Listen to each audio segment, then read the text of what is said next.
Katargam police station વિસ્તારના મગનનગર જે area છે તેમાં એક લૂંટની ઘટના માટેનો જે પ્રયાસ હતો એ મુજબની એક ઘટના બની છે।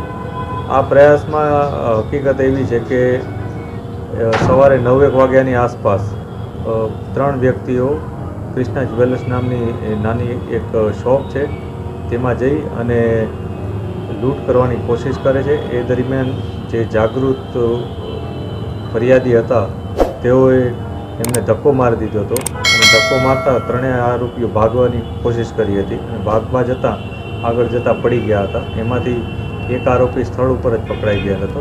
બાકીના 2 આરોપીઓને પોલીસે ધરપકડ કરવાના પ્રયાસ કર્યા હતા, જેમાંથી એકની ધરપકડ કરી નાખવામાં આવી છે।